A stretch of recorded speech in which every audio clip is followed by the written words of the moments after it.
All right, let's get it started, baby. Look, let's get it started. Listen, I don't know what's going on the blog talk side, but as long as we good on the YouTube side, we good. So I'm gonna keep trying on the blog talk side so we can still be broadcasting in two places or whatever. But you know, this is the side that matters. So we good. Yo, Urban Therapy with Sun 752, and this is the Daily Go Getism Show. Matter of fact, it's the daily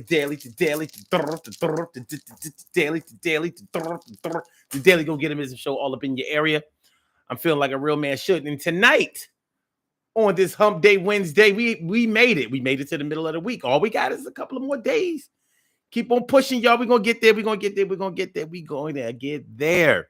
And tonight, we're talking about the children of preachers and teachers. The children of preachers and teachers. What y'all know? What do y'all know about the children of preachers and teachers? Like, one thing is for sure, both of the children of people who are have stereotypes about them. You know, with the son of the preacher or the preacher's kids, we expect them to be bad. We expect them to be a little really active or curious and things like that. It's not fair. Or is it? Is it fair? Is it not fair? Isn't it? Well, we're gonna talk about how to get involved. These puzzle pieces right now. We gonna solve, y'all. I mean, when we talk about the children of preachers, we're gonna we're gonna start off with the preachers' kids because they often get the bad end of the stick, and you know when people keep their names in their mouths, this often not a good thing. And I'm not sure if it's so fair. So we're gonna see about it. Let's get into it. Let's get into it immediately. Immediately. Yeah. So when you talk about the preacher's kids, often preachers themselves have been wayward children when they were younger. And sometimes you have multiple generations of preachers' kids. So, you know, the preacher's kids may have been preacher's kids of preacher's kids and things like that. Well, if you follow the journey of a lot of preachers, many of them were into all kinds of stuff when they were coming of age. So it's not all of them were little prodigal divine spiritual. They weren't all called to the pulpit at a young age. It didn't seem like they were all called to the pulpit at a young age. Many have run the streets, sold drugs, used drugs, did pimping, committed all kinds of crimes, con artists, all kinds of stuff. And then they may have had a spiritual awakening and decided to give their lives to the Lord or use the church in order to get money. But anyway, I'm trying to keep it positive. I really am. I'm trying to keep it positive. But the way that the path that a preacher may have traveled in order to reach becoming a preacher himself, a man of the cloth himself, a man of God himself, may have been a rough road. So oftentimes those preachers who have been through it, who have gone to jail, who have come home, who have done time, who have made a name for themselves in the streets, many times they're respected by their congregation because they can testify, because they can tell the story of coming from a place of devilish intent to arriving at a place of divinity, of spiritual enlightenment. I want to say what do you call it? I don't want to say holier than thou. You understand what I mean, but their testimony of maybe not caring or even believing in God at one point and discovering the miracle of spiritual enlightenment, of finding Christ or whatever religion that they may choose to follow. You know, being saved, that feeling of salvation. We have to take that into consideration when we start talking about the children of those children, because children don't act like what you have become. They act like what you were. Now they have a chance to become what you have become, but before then, there's a good chance that they will follow the exact same journey that you have followed. The difference may be that you may not have had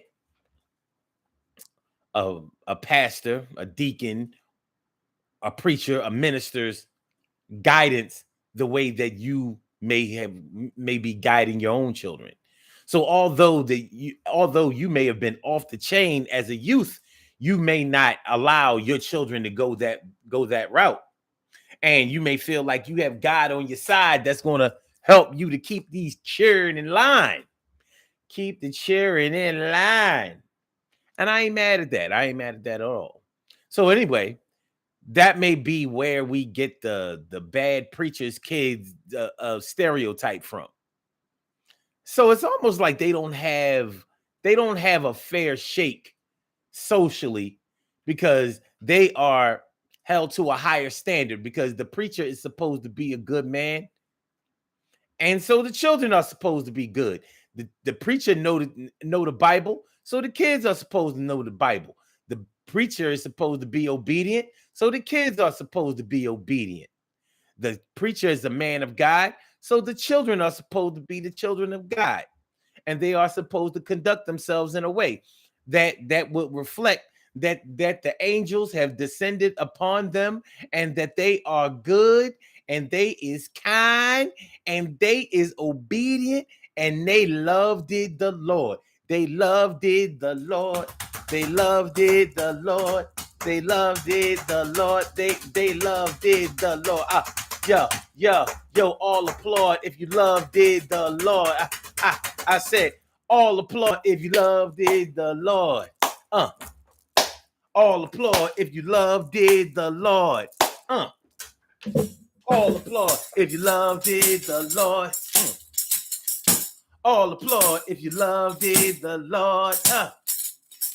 All applaud if you loved it the Lord. If you loved it the Lord.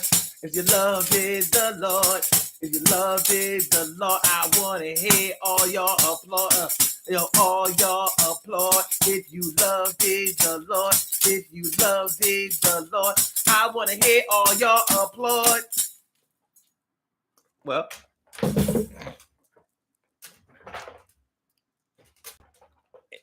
it often is that way. Everyone in the congregation is looking at the pastor's kids. The pastor's kids usually sit right up there in the front pews, and they listen intently. They supposed to sing, know all of the words to all of the hymns. You know how it go. And on the low, we expected the preacher's kids to be good in school too. And I know that ain't fair. You know it ain't fair too. What is their scholastic or academic aptitude have to do with the fact that their fathers or their mothers may be preachers? That mean you got to be smart. It doesn't mean that you can't have a learning disability. It doesn't mean that you pay attention. Your kids. I mean, the pastor himself may have struggled in school when he was younger or she was younger. So, but nonetheless, the people in the congregation hold the children of the pastor to a higher standard. One thing is for sure: if you are the children of the pastor, you ain't coming as you are. You know how nowadays in church, they tell you to come as you are. You listen, you got that tithe money. You come right straight from the club.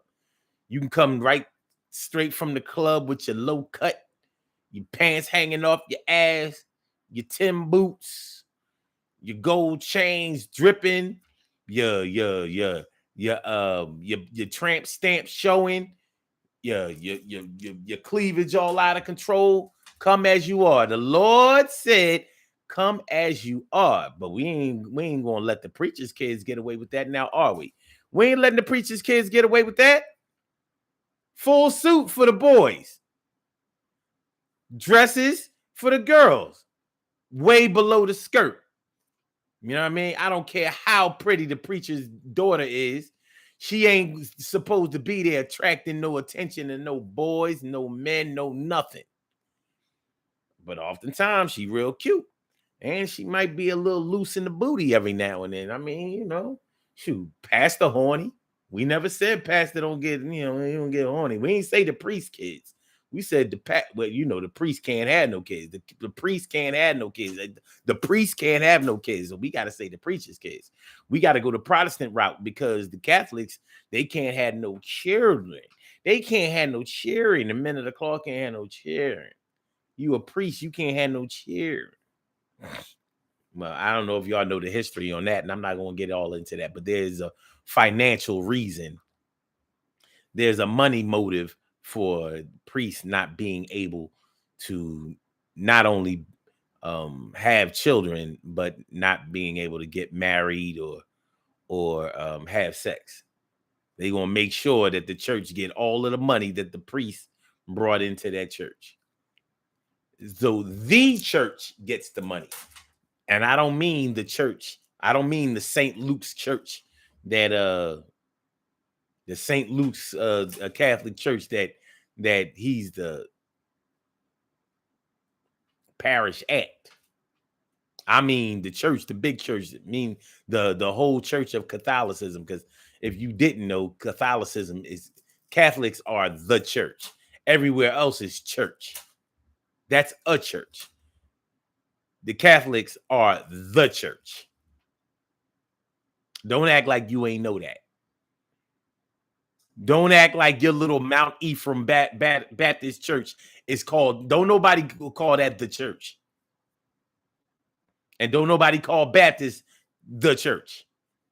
That's a Catholic thing. Anyway, so we can't talk about no priest kids, but the preacher's kids, we hold them to a high standard. We do. We hold them to a high standard. So we think that they're supposed to be obedient. We think that they're supposed to know the Bible. That we think that they're supposed to be spiritually divine. We expect them to know the Lord, love the Lord, and uphold the standards that the Lord would expect from his flock. That's what we expect from the preacher's kids. But what do we have? We have the preacher's kids sometimes being violent. We have the preacher's kids sometimes drinking alcohol, smoking cigarettes, smoking weed, experimenting with drugs, having premarital sex, becoming teenage mothers. Yeah, preacher's kids go through it with the real life experiences. Preacher's kids definitely go through it with the real life experiences, but we don't expect that to happen. And and unfortunately, because of the high standard that we may place on the preacher's kids, it may lead them to a destructive type of behavior and lifestyle. And it may also lead to decisions being made by the preacher, or should I say, well, by the preacher's family. Like, for example, sometimes in the interest of the congregation in the church, because the preacher's daughter ain't supposed to be having sex, she ain't supposed to be dating, and she sure ain't supposed to be getting pregnant. So the preacher and his wife may make the decision for the teenage girl to force her to have an abortion, because we can't have the people in the church. I mean, shoot, you may belong to a church that may put young teenage mothers out of the church. Like, no, you violated. You got pregnant at age 15, 16. You can't be in this church no more. And I know churches who have done that, and you know churches that have done that. Right or wrong, good or bad, It happens. So, although no preacher should, by their own doctrine, should ever consider abortion, they should be pro-life all day. But they might be pro-choice that day, because they're like, look, man, we got this church going, and the building fund is popping right now. We getting ready to build another church. We can't have we respected in our congregation, respected in the community, and we can't have our baby girl up here with a belly full of babies. She got to unload before anybody finds out.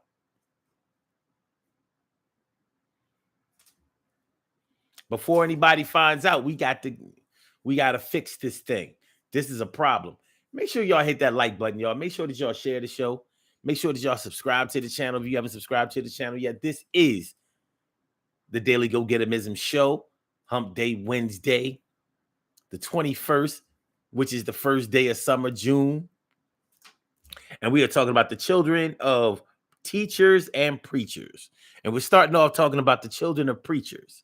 What do y'all know about the children of preachers? I know something about the children of preachers because my cousin was the son of my uncle, who was a big time pastor in Milwaukee, Wisconsin. Big time pastor. Providence Baptist Church, baby. If you're ever in the Milwaukee area, check out my cousin. It's my cousin's church now. My uncle passed it down to my cousin. Not my cousin who was his son, but my cousin who was his nephew. Because my uncle is, I say was because my uncle has passed on now. He is gone to be with the Lord. He's gone to glory. He was called home. So, one of the reasons that he didn't leave it to his son, because his son did not decide to become a man of the cloth. He did not follow that. And unfortunately, my cousin is no longer with us either. He has gone to glory. He has gone to be with the Lord. He has been called home. The angels gave him his wings.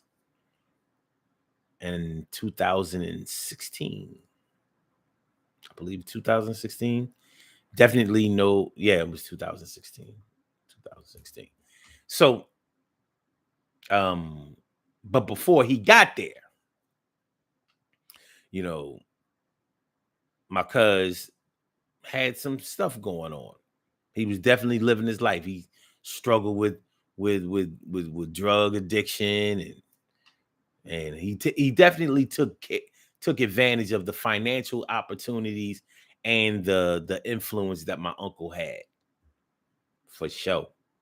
And I'm just going to leave it at that, because he wasn't a bad man. Neither one of them were. They were not bad. But of course, they were held to a higher standard.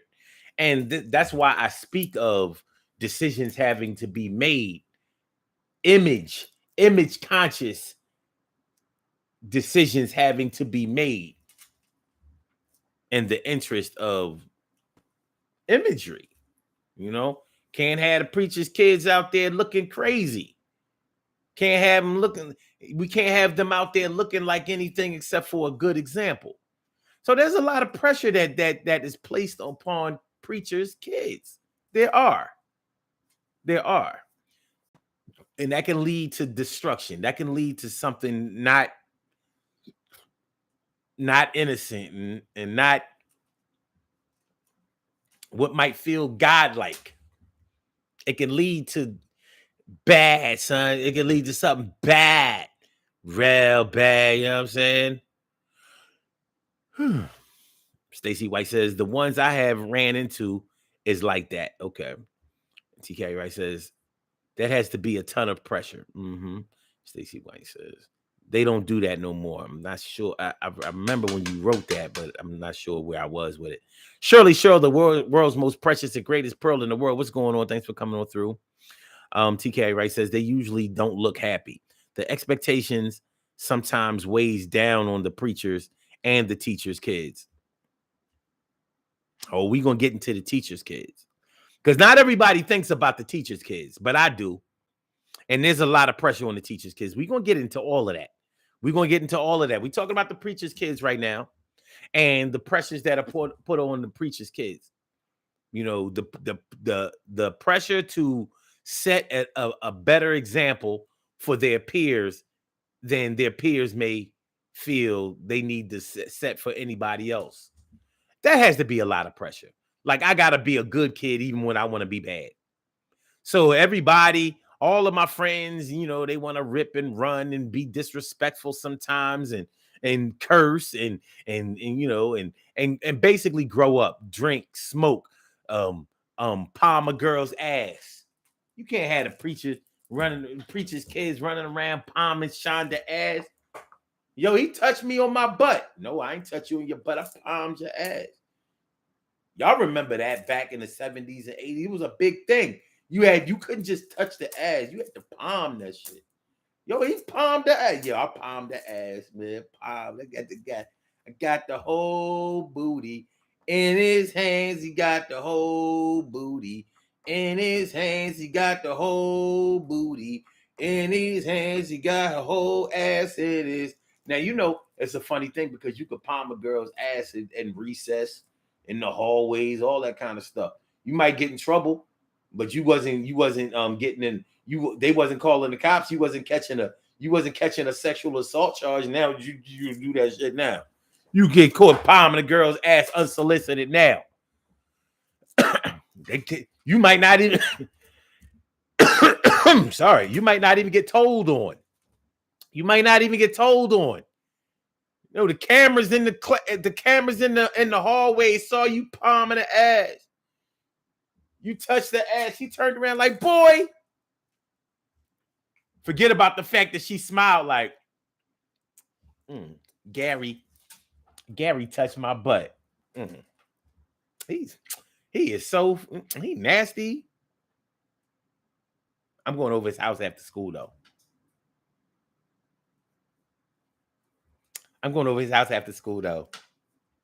What's so nasty behind? But I'm not gonna do nothing with him. I mean, I might kiss him and stuff, but we not gonna do nothing for real. Anyway, yeah, you can't have the preacher's kids doing that. You the preacher's son. You can't be out here. You can't be out here being dirty.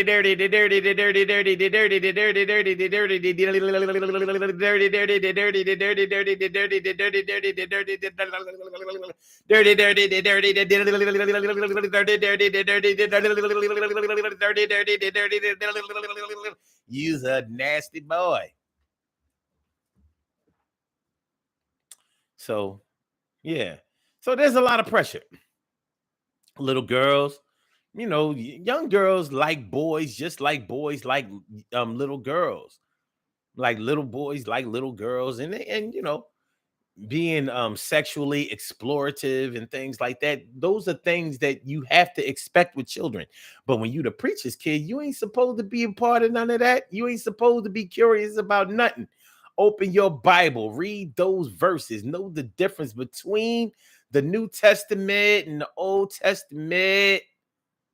You know, the book of John is in the New Testament, a book of Luke in the New Testament, Exodus in the Old Testament, Genesis, Old Testament. Yeah.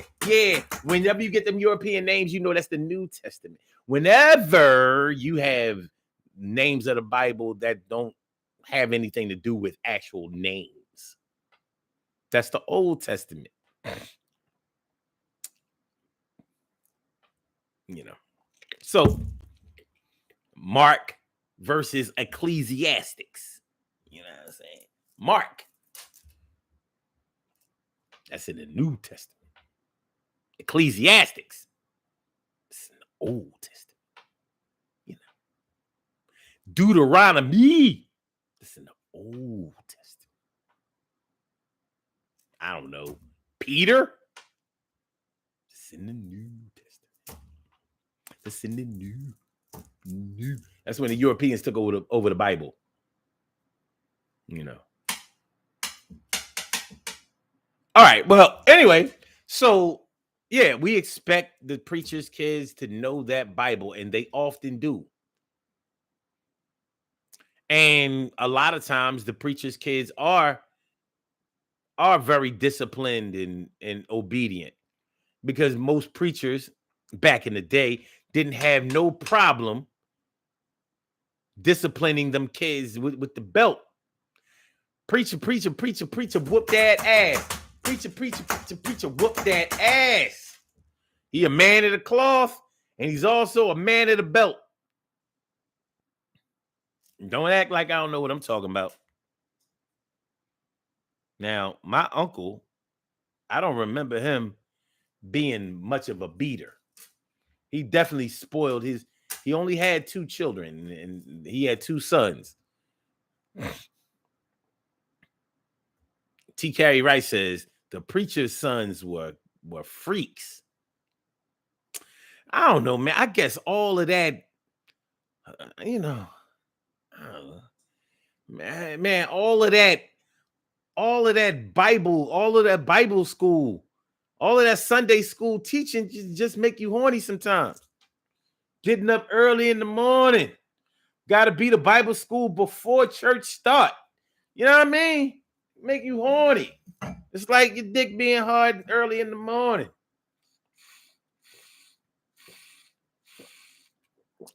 Sometimes your dick is hard because you gotta pee. Sometimes your dick is hard because you gotta ski. Sometimes your dick is hard because you gotta pee. Sometimes your dick is hard because you gotta ski. When you get a little older, you can ski. When you're younger, yeah, you gotta pee. Yeah, sometimes you might beat your little meat. Yeah, sometimes it grow a little meat. But I'm saying dick is hard, and it's kind of probably because you had to learn about God. Getting up early in the morning, going to church. Dick so hard that motherfucker hurt. I know how it be. I know how it been. Yeah, dick getting hard is a sin. Yeah, even if you only gotta pee, you know you can still fuck with that D. Well.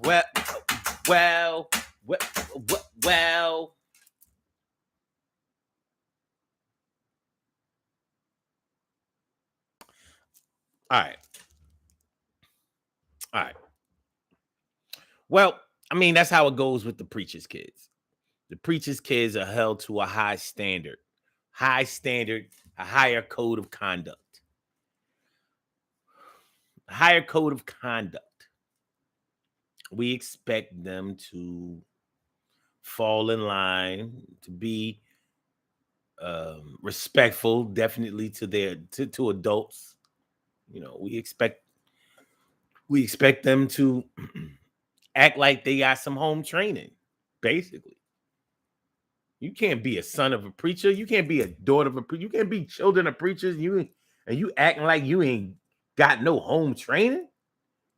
Man of the cloth. Shirley Cheryl says they are human too. We all are.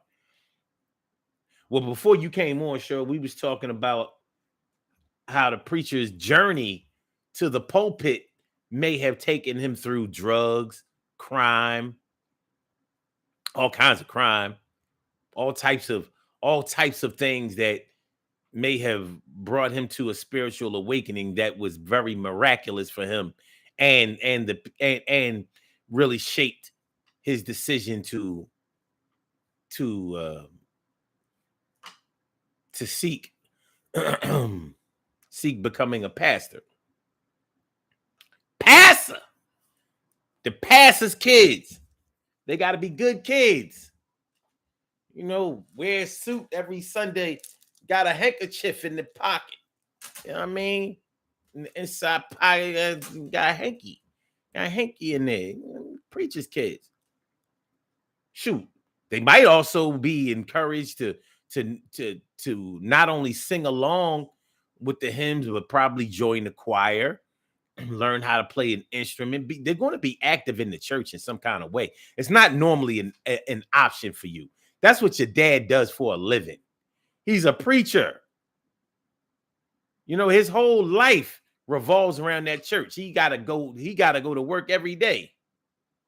Y'all whole living, the house y'all live in, the car that y'all drive, the clothes that are on y'all back, the food that's on y'all table, the cable that y'all watch TV with, that's all paid for by your father's job as a preacher.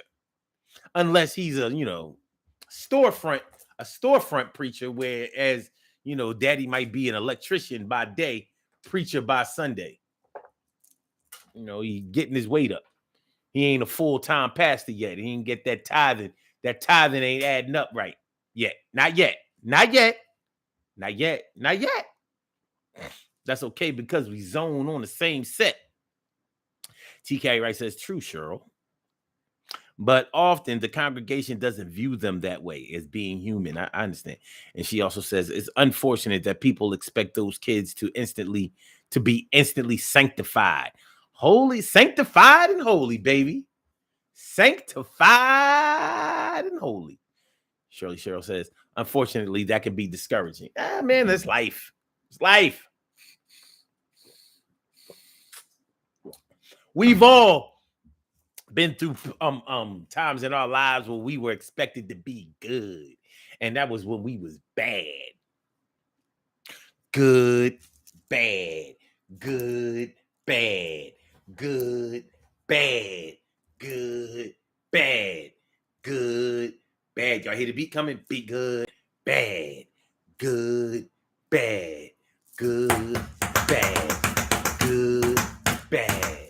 Bad, good, bad, good, bad, good, bad, good, bad, good,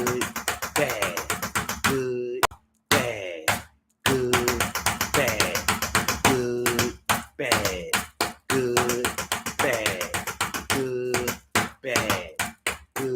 bad, good, bad, good, bad, good, bad, good, bad,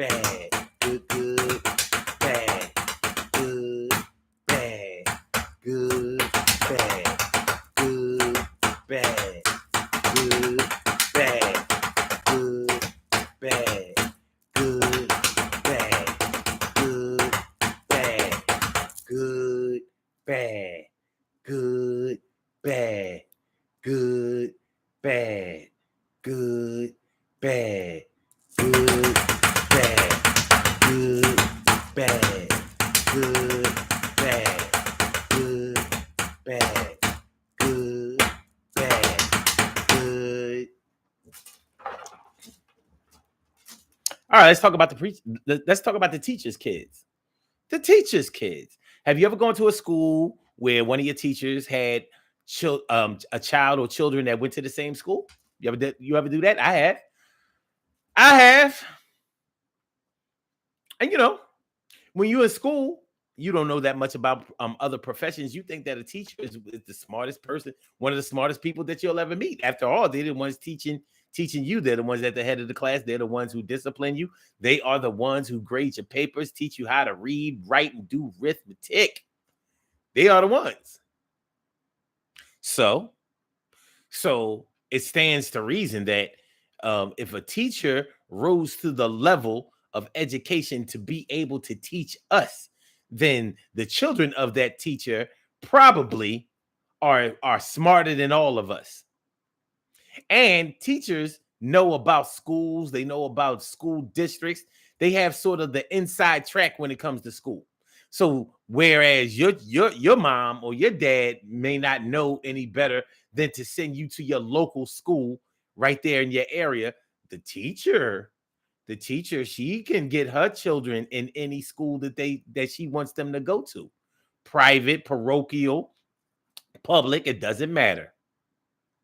So we expect the children of teachers to be smart, to be respectful, to know their way around the school, to know how to deal with teachers, authority figures, principals. We do. And we expect them to be good in school. The children of teachers can't be having problems learning how to read or write or do math. It don't make no sense. Your mom or your dad is a teacher. So you know that your school never stops with you. the same way we think that with a preacher, with a preacher's kids, we think that he's instilling the principles of God in them every waking moment, and he may not be. It's the same way that we think that teachers are constantly making sure their kids know how to read and do well in school and get all A's. It's not, is it acceptable for the children of teachers to not get all A's? How? How can that be acceptable? How? How? Hold on, y'all. Hold on. Hold on. Hold on. Hold on. Hold on. Hold on. Yeah. It's not acceptable. Shoot, a teacher's kid is supposed to be able to easily get all A's. A teacher's kid is supposed to easily know how to deal with teachers. A teacher's kid is never supposed to get suspended from school.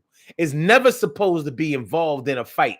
Is never supposed to be acting up or kissing a girl or going or putting his hand up a skirt on the back steps while he was cutting class. Not a teacher's kid. So the teacher's kid and the preacher's kid seem to have a little bit in common. No? No? No? No? I don't know. I don't know. Shirley Shore says that depends on who you good for and who you bad for. TK right says, I'm living proof that life affects an educator's child too. Depression, bullying, laziness, getting left back, etc. Listen, it's tough. Listen, in middle school, my math teacher had a son who was in my class. And he was definitely not one of the smartest kids in the school or in the class. He had a little discipline problem too. Yes, he did. He was an all right cat. One thing is for sure, though, he wasn't going to be flunking no classes. Whether he was that good or not. He was an okay student, average. He wasn't knocking it out like that, but I bet you he got into a decent high school. I bet you he did. I mean, he had the inside track. I mean, really, the fix was in. I remember thinking, like, this ain't really fair. It ain't. Because he openly, like, it showed that he had an advantage over everybody else. He could be out of class sometimes. We were like, with him.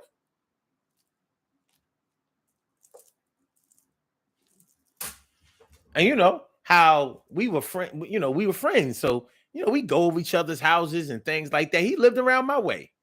It was sort of, I had to come up. He lived about 6-8 blocks away. You know what I mean? It was a nice little walk, but he lived around the way. I went over his crib, and I remember, his mom, my math teacher, who wasn't always the nicest person in the world. You know what I mean? You go over it was weird. You go over your friend's house and you see your teacher there. Like, I didn't want to see no teacher outside of school. Not me. I didn't want to see none of them. Like, nah, I'm good. But so his mom, she at the crib chilling, and she wore a wig every day at school. So you go over his house, you see her without her wig, you catch her out there, unexpected. Like, you see her in all her glory. Like, what the hell, Miss Rogers? Miss Rogers. Like, oh. So now we got an angle on the teacher's kid. We got an angle on it now. Like, oh. I remember, hip hop was in its infant stages at the time. And we would be like, wiggy, wiggy, wiggy, wiggy, because that's what we was calling his mom, Miss Rogers. Wiggy, wiggy, wiggy, wiggy. Wiggy, wiggy, wiggy, wiggy. Wiggy, wiggy. Wiggy, wiggy, wiggy. Wiggy, wiggy. Yeah. We had an angle on the ball. But we didn't use it all the time. You know why we didn't use it all the time? Because we figured it would come back to bite us on the ass. And it would, I mean, in our minds, it would. Like, we ain't gonna be able to get away with teasing this boy about his mom. We ain't gonna be able to do it because we talking about the teacher, and she's our teacher. She is actively our math teacher in 7th grade and 8th grade.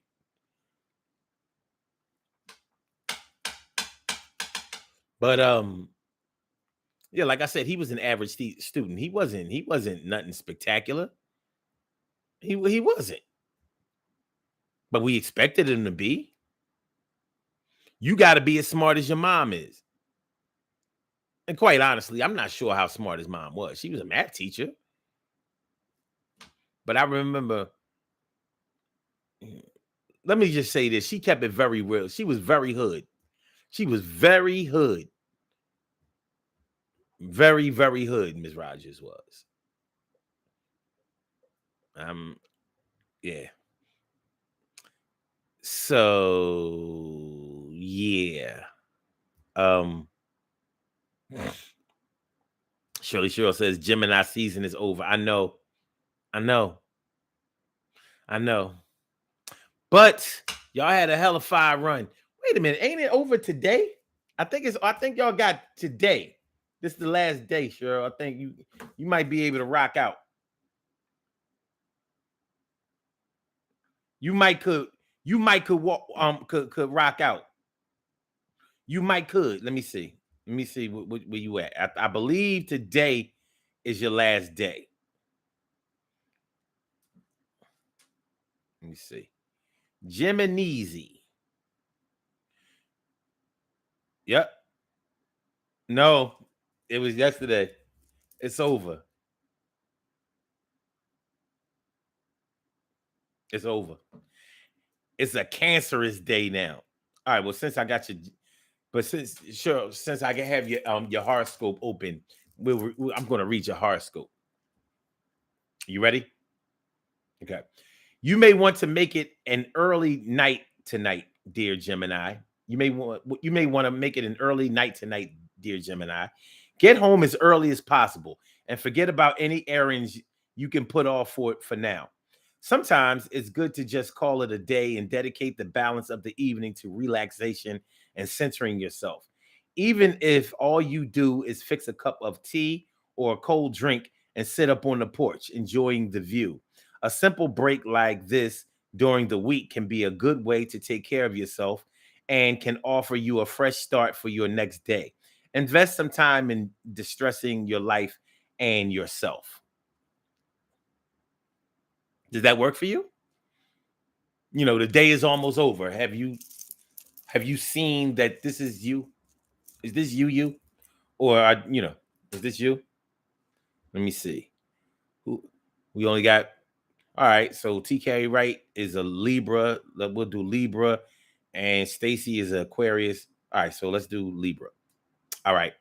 Today, Libra, you are encouraged to turn off the news, walk away from negative people, ignore gossip, and steer clear of conversations that invite worry or conflict. You are also encouraged to gravitate towards hopeful thoughts. Seek out the company of people who are fun and funny. Seek happy truths and engage in conversations that are positive. And yes, all of this is a choice if you choose to remain mindful and aware of these things. You may be concerned that this day will hold upsetting moments, but by doing this, you can carve out a day that will be rewarding and much less stressful.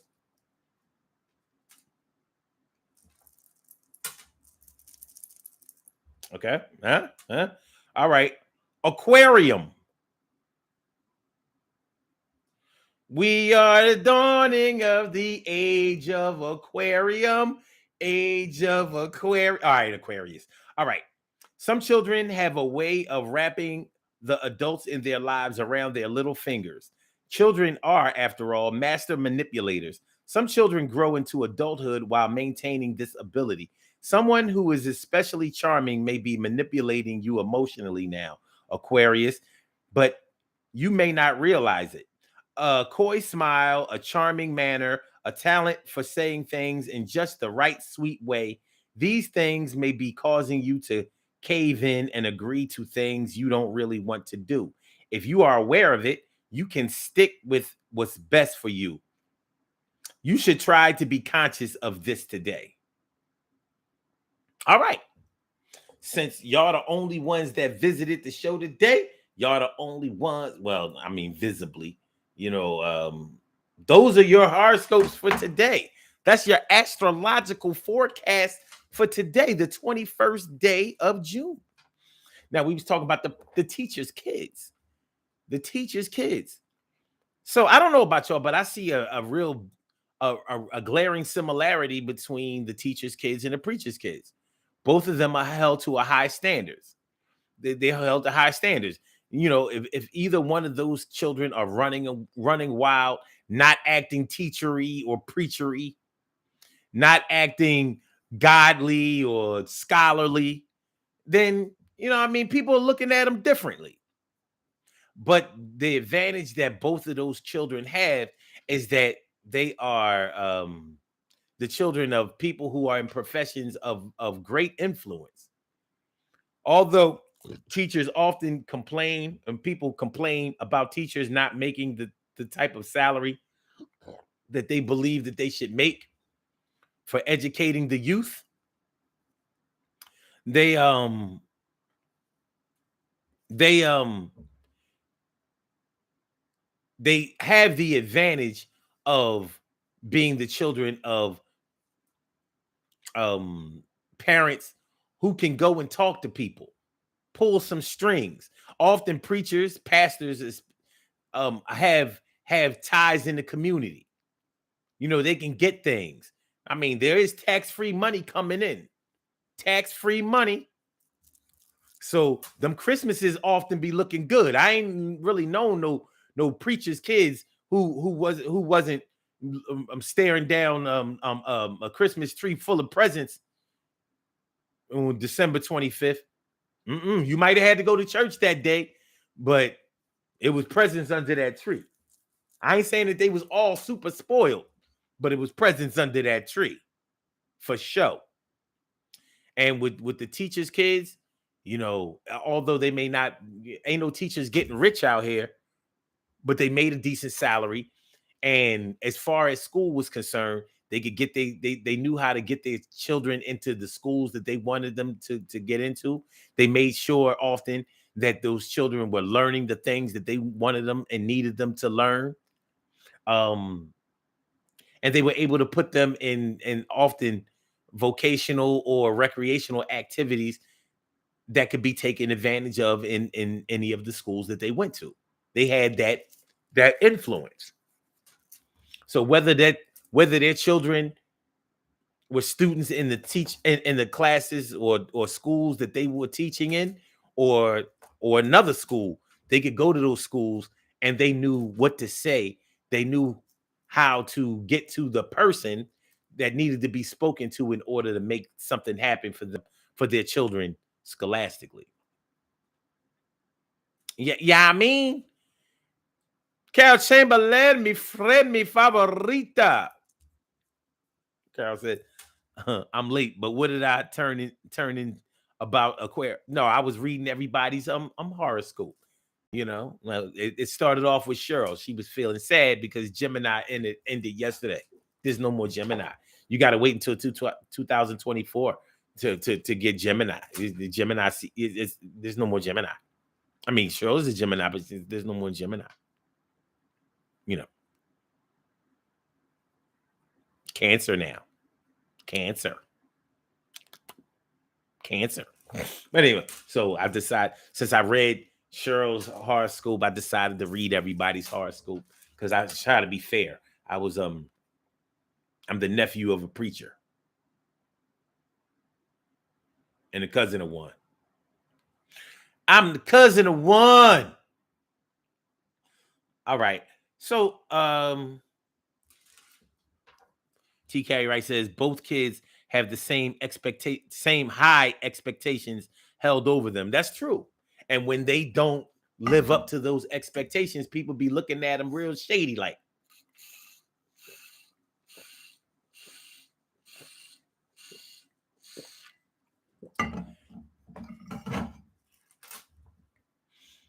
Cheryl says, that's good enough for me, Omar. I'm just saying.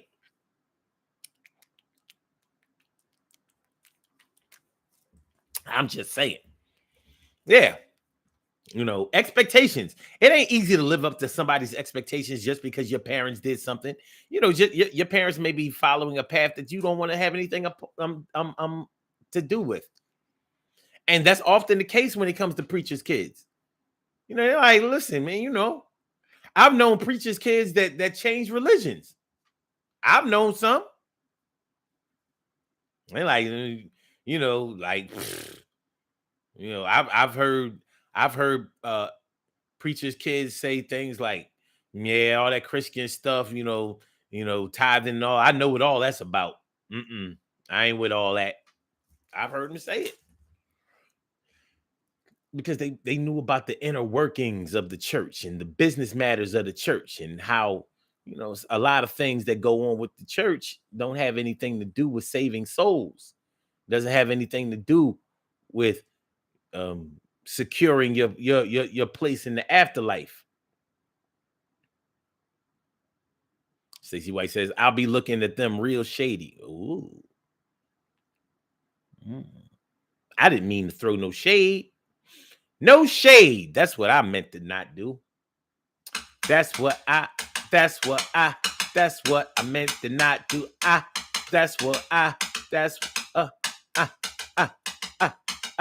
Stacey says, that's what I've been saying, Omar. Okay. Oh. Yeah, but the teachers' kids and the preachers' kids, we expect them to be good kids, obedient kids, smart kids, disciplined kids, respectful kids.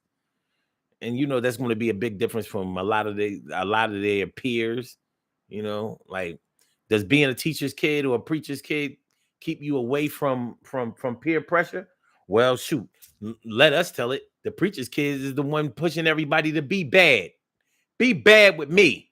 Forget about my daddy. Be bad with me. Forget about my daddy. Be bad with me. Forget about my daddy. I'm a rebel.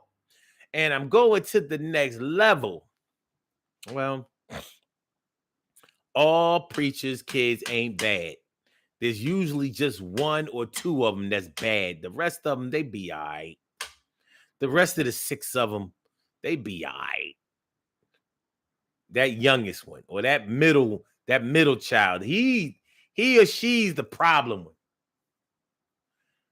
But like we were talking about earlier, man, like because of the imagery that is surrounded around being a child of a preacher, it may cause the preachers himself or themselves to make decisions, life decisions that affect their children that may not be all that positive. So we gotta, we have to take some time out to give way to the preacher's kids and the teacher's kids. Yeah, man. The preacher's kids and the teacher's kids, preacher's kids and teacher's kids, preacher's kids and teacher's kids, preacher's kids and the teacher's kids. All right, y'all. We gonna do these birthday shout outs. Birthday shout outs. Birthday shout outs. Let's get it popping.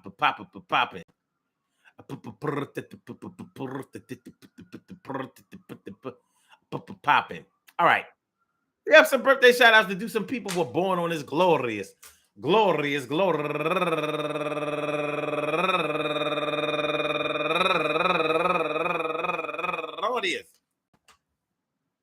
June 21st, and they deserve to be acknowledged. So let's go about our business of acknowledging them and making them feel special because they are special, because they are special, because they are SPECIAL.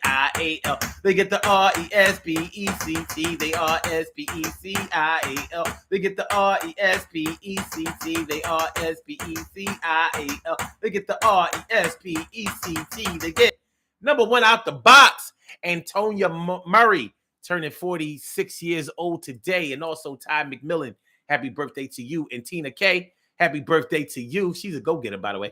And my girl Alicia Burns, turning 46 years old today. And Cynthia Watford, turning 43 years old today. And Labiba Muhammad turning 43 years old today.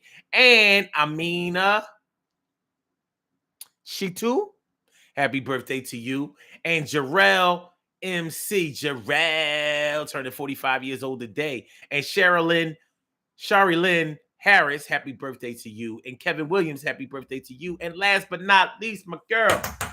And last but not least, my girl, Deirdre Gibbs. Deirdre Gibbs, turning 59 years old today. You go, Deirdre. I hope that each and every one of y'all, I hope that today finds you all in good health, happiness, mind, body, soul, and spirit. And that goes out to each and every person born on this glorious June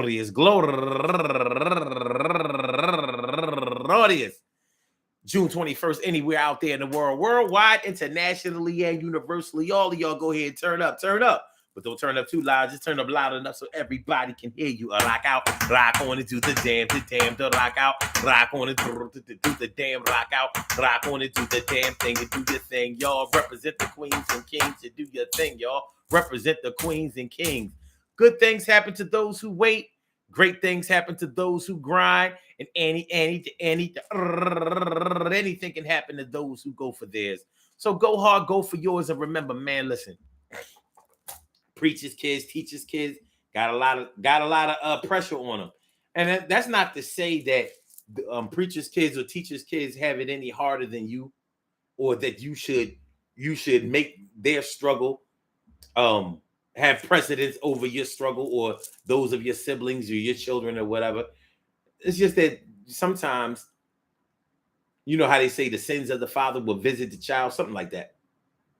Well, sometimes the profession of the father or the mother or the parent, whatever, can sometimes have an effect on the child that can make their lives just a little bit different, a little bit harder, a little bit more difficult, a little bit more challenging. And everybody has a struggle. Some of those struggles we can relate to, a lot of those struggles we can't. But if we can keep the lines of communication open and we can try to gain some understanding of the challenges that each and every one of us have with each other in our respective lives, then I mean, we working it out. We gonna work it out.